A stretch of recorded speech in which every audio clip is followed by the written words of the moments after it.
What's going on, everybody? Welcome back. We are going to be talking about some concept art, key frames, and storyboards, all that good stuff for Jurassic World Rebirth. We're going to be talking about steelbooks, the box office, probably a lot more. I am Brad Jost, and this is Let's Talk Jurassic. Maybe. Maybe it's not. Maybe my buttons don't work. I hit my buttons. They didn't do anything. Go.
What's going on back here? I've got no notes up. My stream deck's apparently not working. It's a whole thing. Let me see. I don't even know if my iPad's gonna show up. I had a power outage earlier, and I think it messed up a whole bunch of stuff. My computer randomly turned off earlier today. Hopefully that doesn't happen here today. Hopefully the mic's working. That's a good thing. Let's test to see if anything else is working. Does the iPad come up? It does. Look at that. So if you are just watching this today, please go to JurassicParkPodcast.com. Check out our latest episode over there, which features a lot of people from the fan community. You could be a part of this episode. I don't know. Your voice may be on this one. Who knows? Episode 421. It's got everybody's thoughts about Jurassic World Rebirth. So please go check out that episode. Again, JurassicParkPodcast.com. You can find that on Apple Podcasts, Spotify, all those good places. Go check out the podcast and let me know what you think about that episode. And if you do have any further thoughts, always let us know. My stream deck does not seem to be kicking back into gear tonight. I don't know. It's just sitting here dead looking. Maybe if I open up this program here. But anyway, it's chaos as always here on the podcast live stream. But yeah, it's always chaos. Ready. But yeah, anyway, it's chaos. The mic's working. My face is always zoomed in on Instagram. Let's see if the buttons work. Do they work? They're not working. Why are they not working? Oh, they're working. They're working. Why? I don't know why it decided to work now. But anyway, there it is. It's very much chaos here. Edge of chaos. What is happening with this edge of chaos business that you're all talking about? If Gareth Edwards was to come back, I mean, that would be sick. I think I would love to see like Gareth Edwards come back to at least have a chance to do like his own thing, put his real own stamp on it, because the conversation that we heard in New York City was very much like he didn't get to put his full stamp on it. They didn't really want somebody to put their full stamp on it. So to have Gareth Edwards come out and actually make a movie from scratch would be fantastic. But yeah. Who knew it was April Fool's Day here? But yeah, that's what we're dealing with, I guess. Anyway, what do we got to talk about tonight? We're going to be talking about some concept art for Jurassic World. I've got a dislike already. Appreciate that. Thank you so much for that. And we've got a lot to talk about. So let's go ahead and dive into it, because I don't have a ton of time tonight. But we got room. We got some room. Let's go over. I want to check out the box office real quick. So let's see if the buttons work. There we go. Jurassic World Rebirth. We're back in business, baby. Jurassic World Rebirth is now at $243.9 million here domestically in the U.S. Internationally, besting it by just a little bit, 300,000. Okay, all right, I see you, international. And yeah, you can see the little percentages there, which is handy. 44.8% domestic, 55.2% of the take is international, and that worldwide number is $544.2 million. So that's what we're looking at so far. Of course, we're just like 2.5 weeks into the movie being officially released, so it's not, you know, that's good. Like it was basically around there, and around that 5 something total since this past weekend. I don't know if it says. No, I don't know what the domestic weekend. No, it's just gonna be domestic. But anyway, it's not hauling like some of the other movies, and I think with Superman out there, it's really kind of gonna start stalling. Maybe we'll see another uptick this coming weekend in Superman's second weekend. I don't know. Gotta wait and see. But then with Fantastic Four coming, it's gonna be rough. I think it's gonna be rough sales here for the rest of the summer for the movie. So you can see here, let's take a look at the box office for this past weekend, Friday, Saturday, Sunday, right? So Friday, let's actually go to Thursday. So we got Thursday, 192 million domestically. We did boost that up, as of Friday to 203 a little bit. And then, Saturday, nice jump, 219. And then that Sunday jump, 232. So, that's, fine, I guess, for the weekend there. Not a ton, but Monday, 237. And then we got a nice jump to Tuesday, 243. So it is moving a little bit, but it's not like full steam ahead at the moment here domestically. And the crazy thing is, like, the weekend drop, I think, I don't know if this is the full weekend drop, but like 56.8%. I don't know if that was the total that I had read on the podcast. It was somewhere around there, like 57% or so. But let's just say 57% drop off from week to week. So that's not great. That's not a great number, but yeah, we'll have to wait and see what happens here, because Superman was really good, and I think the word of mouth on that is pretty good, and I think the hype is real there. It's weird. So Jurassic had I almost said Super Bowl weekend, the 4th of July weekend, which was like a week, basically. It had like that whole extended weekend, right? And then I feel like it just kind of disappeared. Like, I don't know if y'all feel that way or not, but for me, it feels like Jurassic kind of just like went dormant. As soon as the movie came out, it feels like, boom, it just went completely silent, radio silent. And there have been posts and some things like that, but it didn't feel like it had been feeling for the past few weeks, which is obviously going to happen with the release of the movie. But I was just surprised a little bit by how dead it felt after the movie came out, after that initial weekend. So yeah. And we'll see, if it perks up a little bit, if we ever get like a IMAX release or anything like that, if that ever pops up at all. I don't know. We'll have to see. I think if they did want to boost it with that IMAX later on, sometime in August or something, maybe. I don't know when the opening, if there is an opening, I'm not really sure, but it would be nice if we got like a little boost later on with IMAX. I think that would be good. Why does my hat look like super crooked? But I don't know. I'm not very hopeful on the box office outlook at the moment. So $544 million, that's not bad. Look, $500 million, right? It made $500 million in 2 weeks. So not bad. That's not bad. But I think trajectory wise, it's probably not going to make a ton more. Unless it gets that IMAX release, but I don't know. That's all we got, really. I feel like for the most part, I was saying tapping out at 700. I'm still feeling it. I'm still feeling that. But yeah, let's move on to the next one. Yes, Steve says Superman was amazing.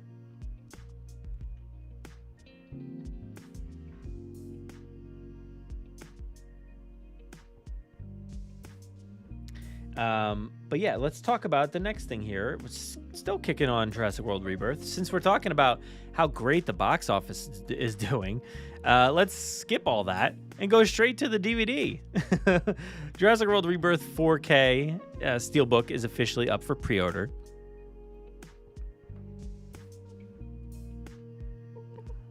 Let's take a look. It says release date to be determined. There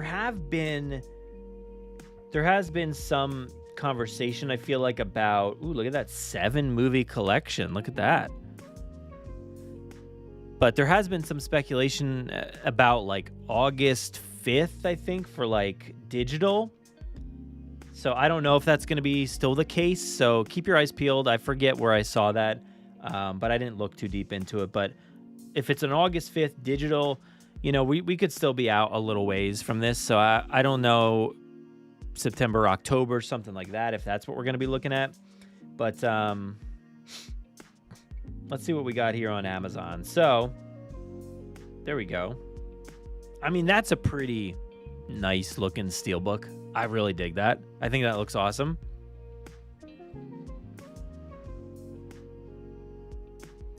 Just some pictures from the movie to go along with your steelbook.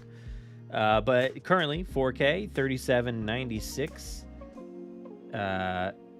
Free delivery Monday, January 5th. I don't know. Is this accurate? Is this really not going to get released until December 31st? That has to be some sort of like temp date, because it did say to be determined before, but this is saying December 31st, 2025. And you're not going to get your movie until January 5th. I don't know.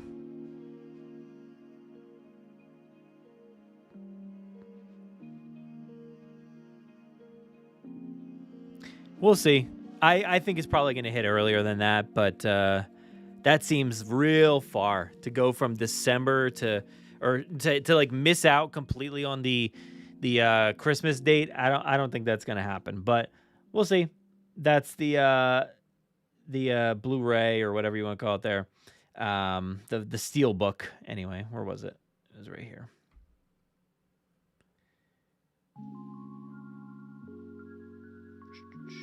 Let's see. I don't think there was any. Was there any other information? It's sold out at Target already.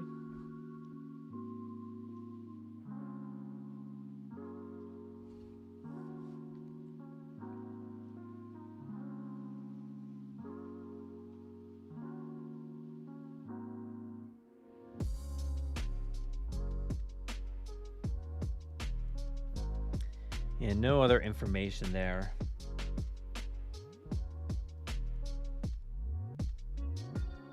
See what Walmart's got.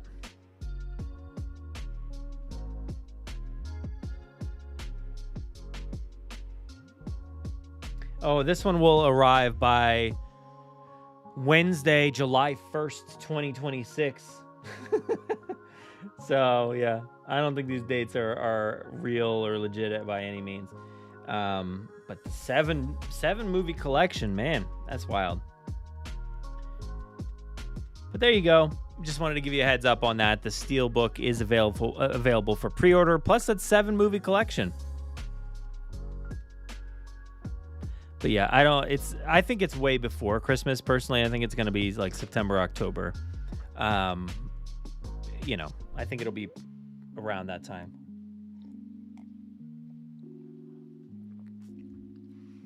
But let's move on to another topic here. What was this? All right, so the big topic of discussion for today is going to be some art here by artist. What was the name of this artist? I'm blanking at the moment. All right, let's go check this out here.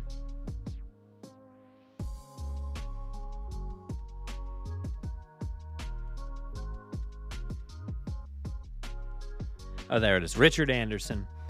Flaptraps art studio. So Richard Anderson apparently did some work here for Jurassic World Rebirth. We've got some storyboards, and we've got some what's it called? Oh yeah, keyframes. So there's some cool stuff in here. I did want to dive into it. So let's take a look. Oh, there we go. Okay. All right. So, I mean, I love looking at this stuff because, man, does it always look incredible. And it always looks so fascinating. And a lot of the times the movie never really comes out this way. But, man, is it cool to look at. Like, this flare behind the D-Rex, that looks phenomenal. Of course, it didn't really come out that way in the movie. But, man, does that shot, would that have looked cool?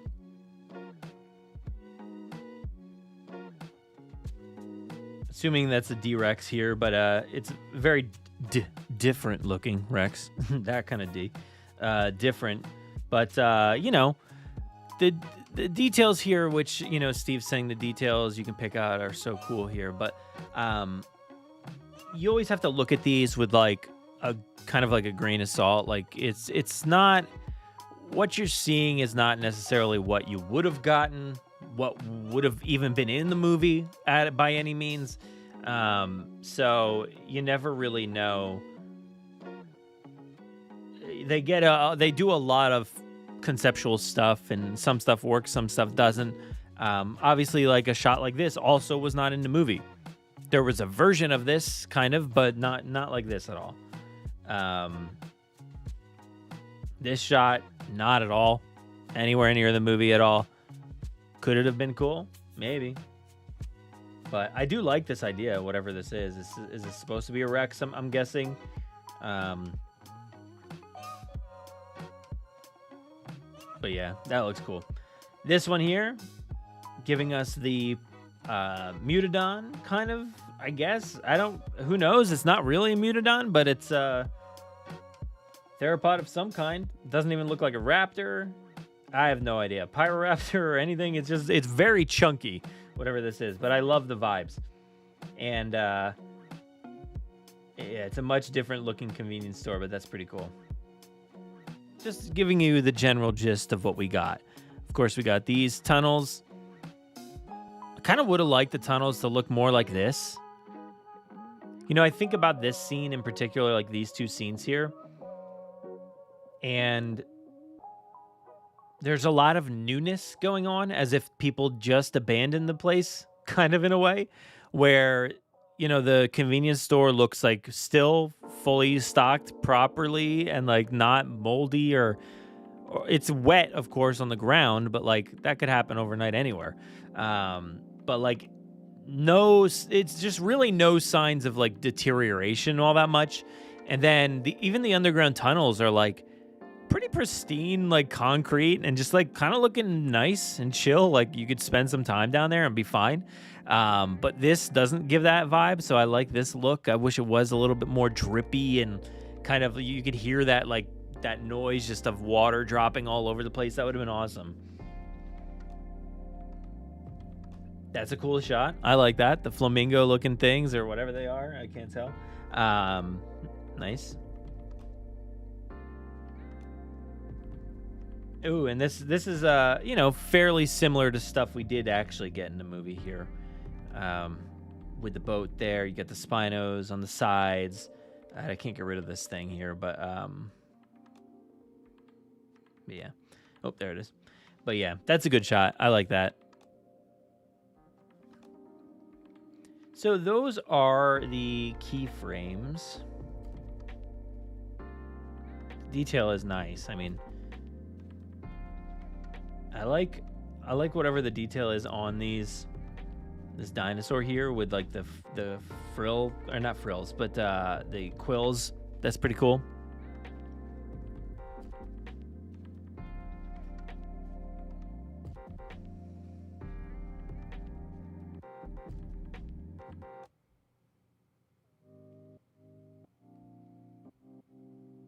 But I like can't like zoom into this like top image. It feels very much like a Black Widow pose down here. I can't get rid of that thing, but like it feels like Scarlet is like doing like a Black Widow pose right there.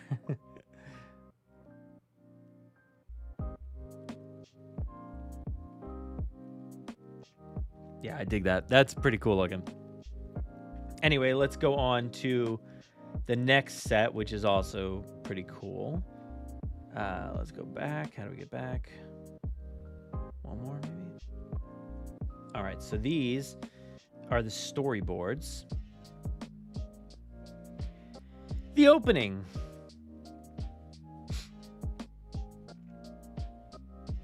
You can tell this one actually starts off a little bit differently. So if we're talking about the opening of the lab here, there was a conversation about I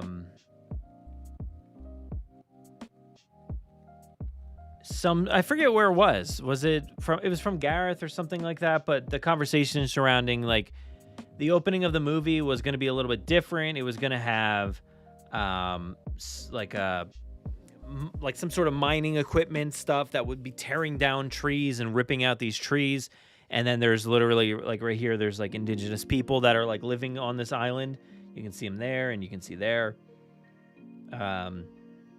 And then the equipment comes like bursting through the jungle, and it would have set it up into what we have now.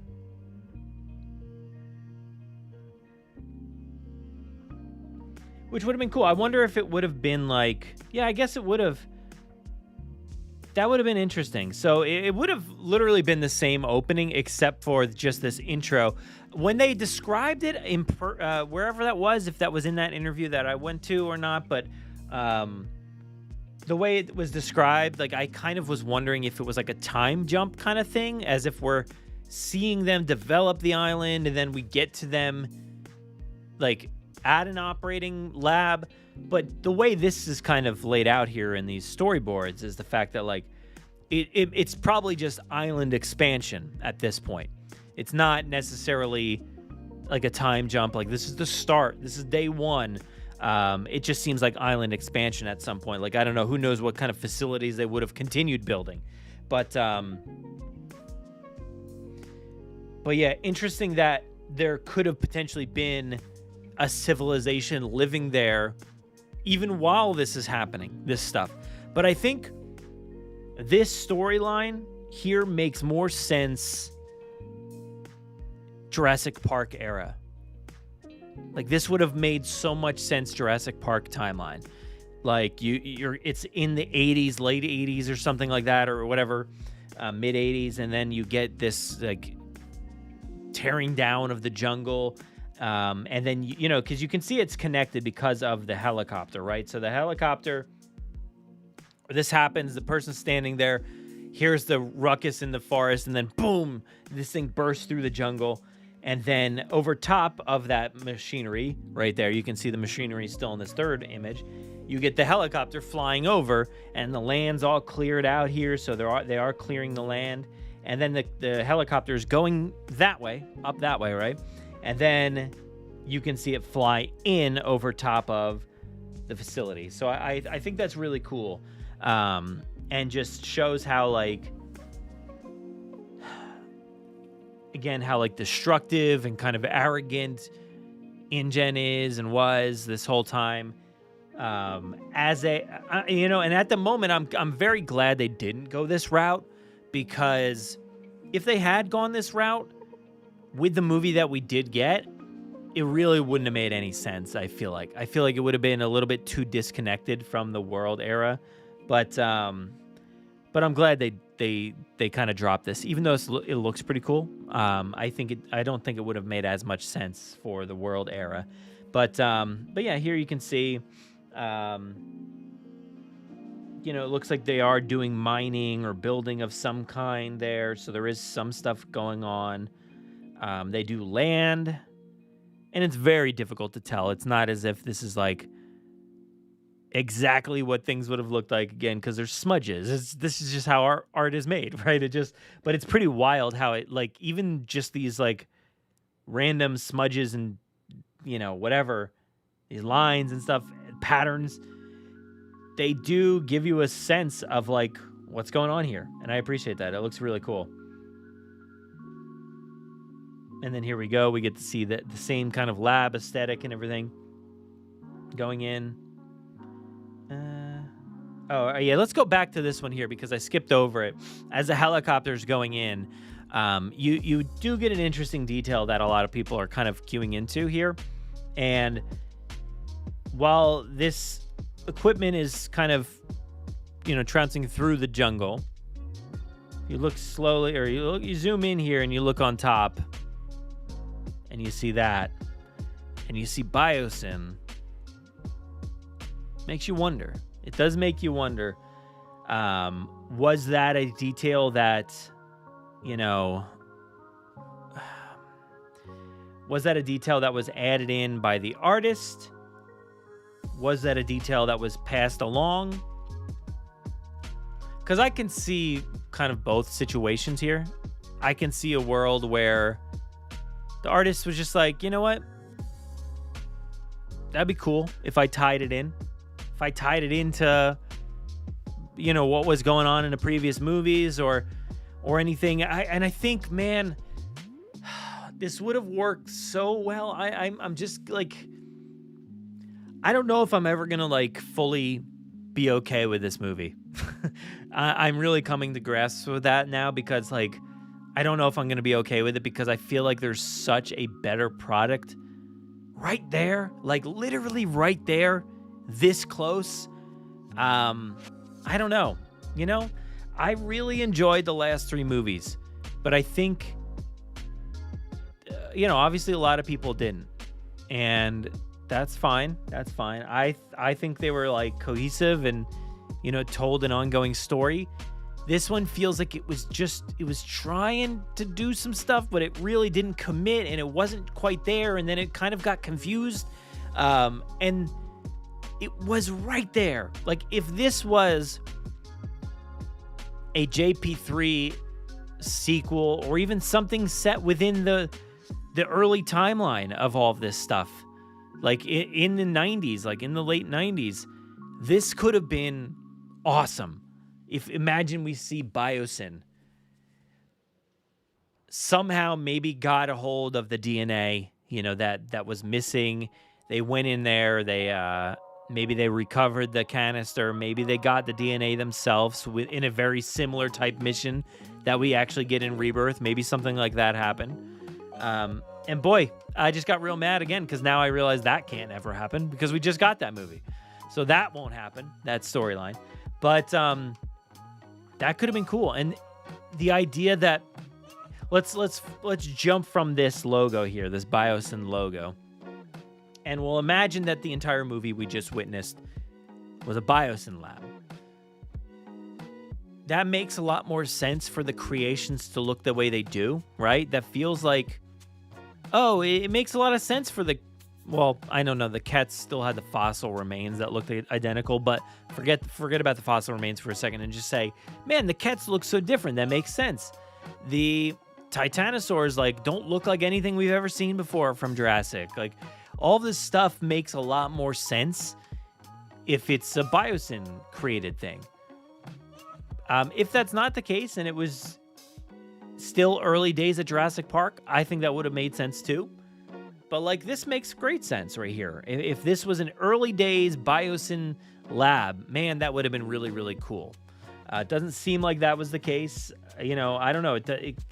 It's not like the rest of the movie. There's little indicators throughout it. I don't know. It doesn't seem like there are, but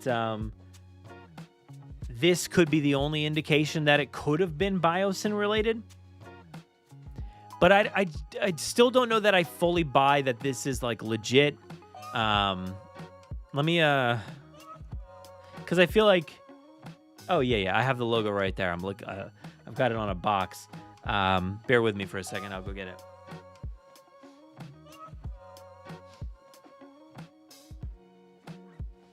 All right, so this box here, which you can see, has that exact Biosyn logo, right? Which means that nothing really. But I wanted to point it out because, like, the InGen logo has changed 15 times, I feel like.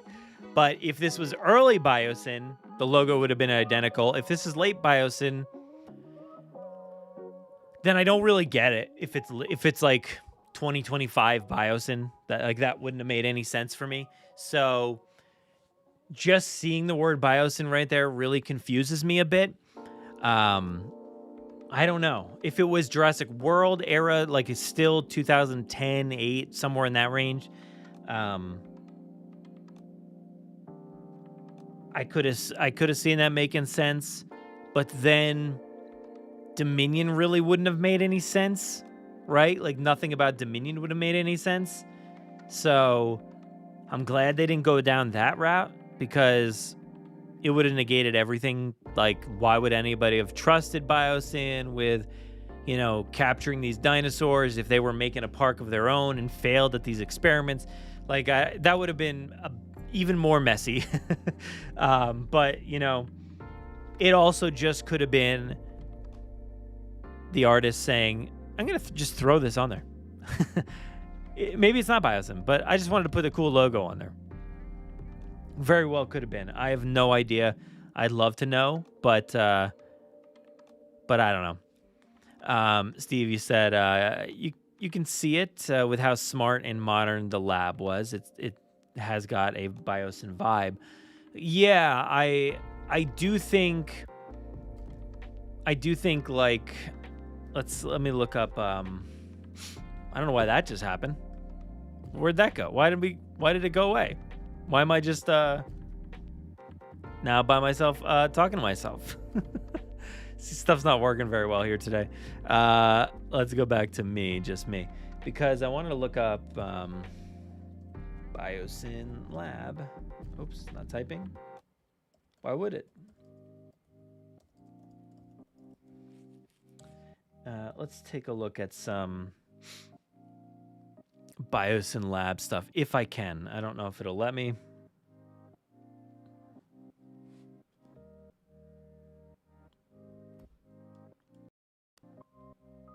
Let's try to reconnect.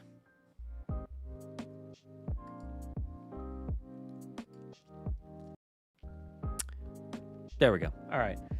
So here's some Biosyn Lab stuff. It looks very blurry, but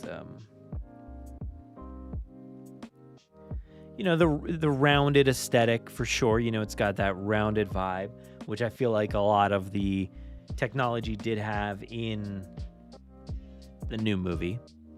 This all feels very similar. I think they even use that similar color palette in Dominion to some extent. I feel like that orangey color was still utilized. Yeah, it was like the computers and everything kind of had that same color scheme.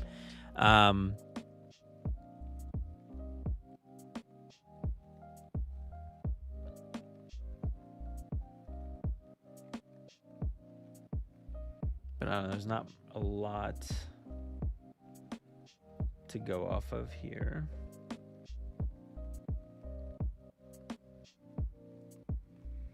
I don't know, but I think it surely would have made sense, when you view the interior of what we actually saw in the beginning of the movie. I think it would have definitely jived with the Biosyn that we know, and I think, if I take just that on face value, I would have accepted those two connections better than the aesthetic we did get and Jurassic World. Those two don't necessarily jive for me, because we've seen Jurassic World and their vibes, their aesthetic, and nothing really seemed to match that. But I think with what we saw from Biosyn and what we see in the intro to Dominion or to Rebirth, those two kind of they're way more cohesive, right? So that would have worked on its own, but I don't know if everything else would have worked together. But if the rest of the movie was Biosyn related, I wish they went that route, to be honest. Even if it was, even if they had a line or something in the movie that was during the I don't know, the government's raid on the biosyn facilities in the Dolomites, they uncovered data that said that they had tested on dinosaurs on this island, and nobody knew about it. They somehow kept it quiet for all this time. I would have bought that, dude. I would have absolutely bought that. And I think this movie would have worked a lot better for me. Absolutely would have worked a lot better for me. I think I would have believed the characters telling me nobody knew about this island because Biosyn kept it under wraps. I would have bought that, dude. But I don't buy people knew this island existed. We never heard of it. It was a Jurassic World location. It's restricted. I don't buy that as much, but I think I would have bought the Biosyn story. So it's all very interesting. Seeing this image really conflicts me and maybe makes me like the movie a little less now, but I still have to take the movie on face value for what it is, and I think what I do see on screen is a lot of fun, despite the huge discrepancies and missed opportunities. I think a lot of it is missed opportunities now. And man, it could have been something really excellent if they had just tweaked a few small things. Could have been really, really excellent. So that's the Biosyn tie there to what we saw in Rebirth. Again, this could mean absolutely nothing, and it could just be the artist's choice to add that on there. And who knows? That was so small. There could be other Biosyn hints in here, but I don't really know.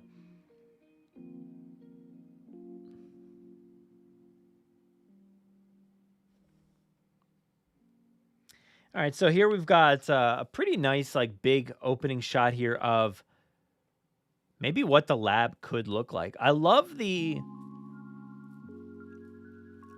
the way that this movie kind of works in a linear fashion here. Like, you get to see the jungle destruction, the helicopter flying over that, flying into the facility, landing. You get the shot of on the computers, which this is how it looks in the movie. But then even still, like, you zoom out even further, you still got the helicopter down there. So you're really transitioning very well. And you get to see all these different, like, this is definitely just a xenomorph. Like, that's 100% a xenomorph, like this one, right? But silly. This looks like it goes from, like, Ghostbusters. And but yeah, I like this really big facility that's cool and very, it feels clear, like, as far as what I'm looking at. Getting a glimpse of some small dinosaurs. Two-headed mosasaur, maybe? Something along those lines. No, I don't know. Maybe not. Maybe. And then you've got the big lab facility here, as we see in the movie. The big doorway. Doing the countdown. And take notice, there's been 81 days without an incident. Safety first. That's obviously just kind of like tacked on there. It feels very different than the rest of it.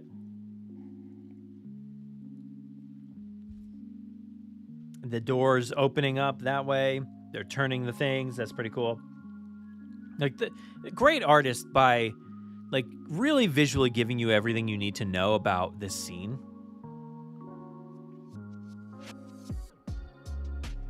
A little bit of fog kind of decontaminating. But there is a bit of a skip here. You can't really tell what happens. There's no Snickers in this moment. But yeah, you can see the Carnotaurus or whatever this is. Is this the D-Rex, I guess? But, like, it kind of looks like a Carnotaurus right here.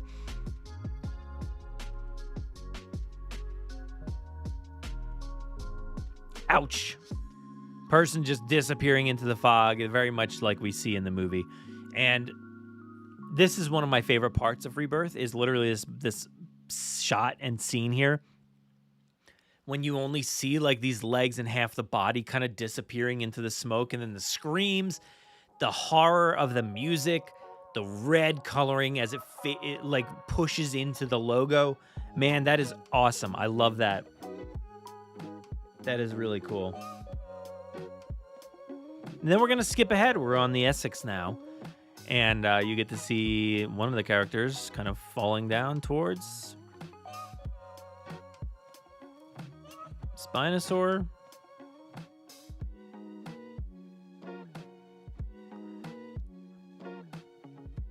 Get some stuff snapping. Here comes the dad. Makes a grab. Pop. You get that leg pop, dude. Every time that happens in the movie, I'm like, ah! Like, I actually, like, physically am, like, in pain. Pulling up there. Yeah, just some fun stuff here. This is all pretty accurate, like, for the most part, of, like, how things play out.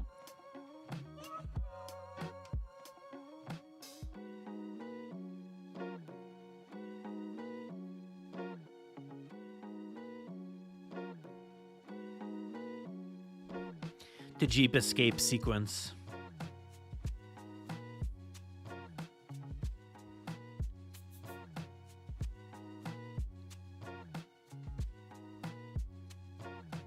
So we're going straight forward, and then somehow the car is now coming at the camera and jumping. Going around the curve. Very similar. Yeah, this shot right here is like kind of identical to the movie. That's pretty cool.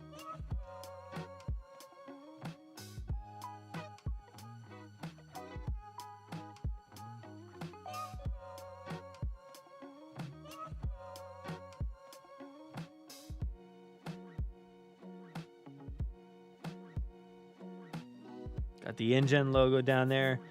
It's got some tunes playing. You know, I would have loved if it was music instead of the car alarm blaring, because personally, I don't really understand why the heck there would be a car alarm blaring. I also don't really understand how this car works after 17 years. An electric car? Not a gas-powered car. Like, I can kind of, like, understand, like, a gas-powered Jeep starting up when a couple kids want to restart it and change out the battery. Like, okay, I can buy that. But, like, an electric car? After 17 years? I don't know. Doesn't make a lot of sense to me. And I do like the idea of, like, music blaring. He's trying to mess with it.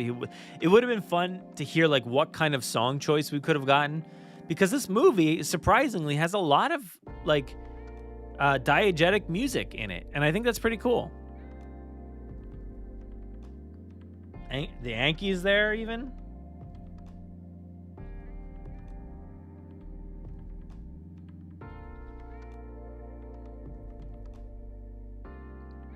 Got the nice swerve.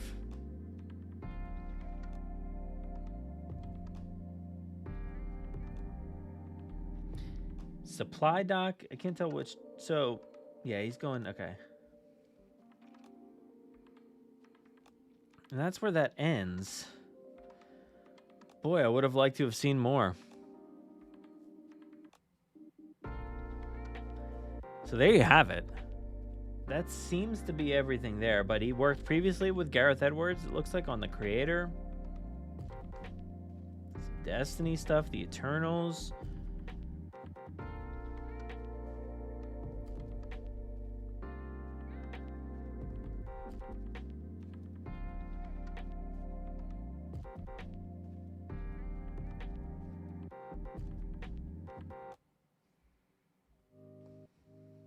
But yeah.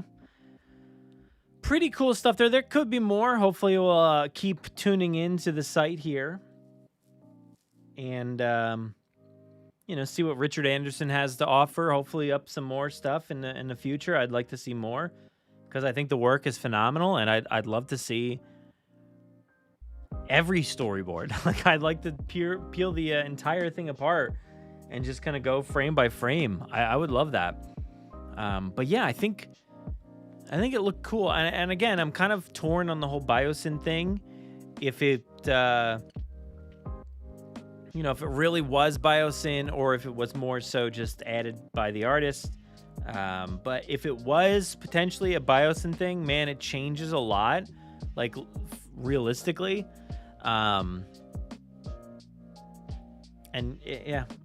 Seeing this kind of stuff just makes me wish I saw a slightly different movie. It just makes me wonder why they didn't go there. If this movie had more time to cook, would we have gone into some more interesting places? If it had more time to cook, would this have been like an actual prequel kind of set in between movies? I don't know. I wonder if they just kind of rushed it out and didn't really give it its all, or give the opportunity to do some interesting stuff there story-wise.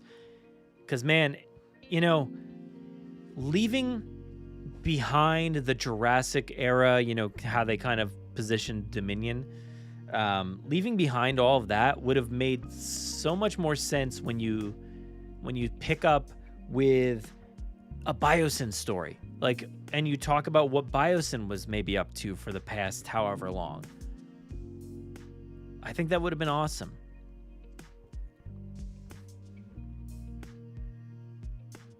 Imagine a movie set in 1994, 1995, somewhere in that range, that has to reconcile with the fact that Dodgson's plan failed at Jurassic Park, and whoever's leading biosyn at the time, not Dodgson, but he's trying to make his way up the ranks, but he failed, right? So he has to pitch an idea of how to kind of get back into good graces, and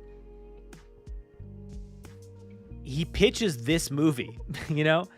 Hey, what if we send a team out there to extract DNA from this dinosaur, that dinosaur, and this dinosaur, and they literally send us to a deteriorating Jurassic Park, and we get to see the 93 raptors, the 93 Rex. We get to see a recuperated sick Triceratops. We get to see all of the facilities, everything we knew and love. And they try to get the DNA, and dude, a Gareth Edwards movie that did that, and then everybody failed at the end, that would have been interesting. Or maybe they do succeed. And like I've said before about a movie that lets us have the opportunity to go get that canister, because based off of what Jurassic Park through Dominion ever showed us, they apparently got the canister back, right? And we saw it in Camp Cretaceous, but it was a bit messy of a situation. But I think if they were to show them getting that canister back within that 36-hour time frame, they get the DNA, they test the DNA, they realize the DNA is not viable. So whenever they actually get the DNA, their plan worked, it succeeded, but ultimately it all failed because they couldn't get the scientists to do the science or whatever. So I think it would have been interesting, but yeah, man, kind of hurts. Could have been something great. Could have really been something excellent. But I do like the movie we got. I do. But could have been more. Anyway, with that, please go check out our recent episode over on JurassicParkPodcast.com, number 421. That features many people from around the Jurassic community. So many people reached out to let me know what they thought about Jurassic World Rebirth. I put all of the reactions in there. There's a ton of them. voicemails, there's written stuff, there's MP3s, all kinds of stuff that I threw into the episode. And if you didn't get your chance to call in, please do so. You can actually do that 732-825-7763. That's the voicemail line. Give a call. Let me know what you thought. It's about a 3-minute voicemail. And then you can also, if you want to, you can pick up your phone, hit record, send me a voice memo to JurassicParkPod@gmail.com. Try to keep them in that 3 to 5 minute window there as well. And I'll put them in another episode. It doesn't. You can even pose questions. It doesn't have to be a just, hey, this is what I thought. Maybe we'll try to get the mailbag kind of revamped a little bit and start talking about this movie and what everybody else thinks, and having these direct conversations. So I'm looking forward to that. And you can always write your emails and send them to that as well for future mailbag editions and stuff like that. But go follow us on all these other platforms: Blue Sky, Instagram. I am at Brad Jost on Letterboxd. And oh, you know what? I wanted to bring this up.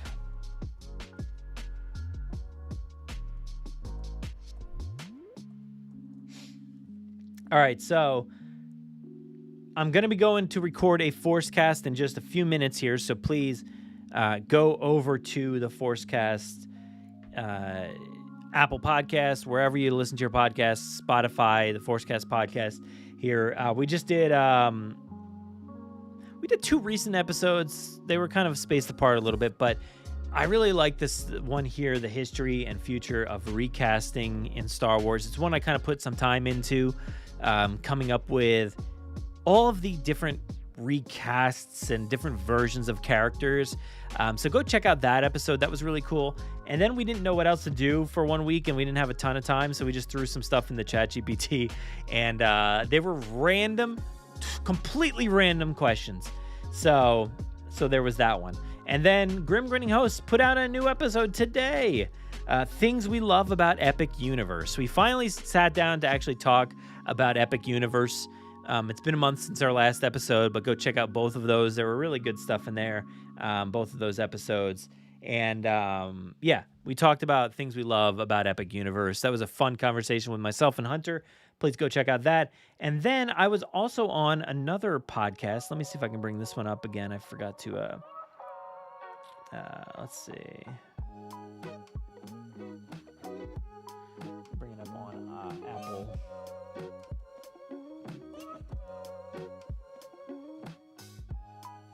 All right, here we go. There we go. Real Fans for Real Movies, RF for RM podcast. My good friend Andy has this podcast, and for the most recent one, 5 days ago, 12 great summer movie songs. This was a really fun episode and a bit different, and I had an awesome time. So it was, there was 4 of us there. We had the chance to each break out like 3 different songs from movies across summer movies, and there were some really awesome picks in there. It was such an easy episode. I've got a ton more songs in my catalog that I can pull from for future episodes, but this was a real fun one. So please go check out Real Fans for Real Movies podcast. Just search for that, RF for RM. And it's part of the Real Fans like movie podcast network that Grim Grinning Host is a part of as well. So you can check out myself and Hunter on there. And that was a real fun time, so definitely go check out that episode. But yeah, lots of content out there. Lots of content. Thank you so much for watching tonight. I appreciate you all. And yeah, hopefully the tech works a little bit better next week. But I appreciate you all. I have to go record some more stuff today or tonight. So as always, please stay safe, be kind, and enjoy.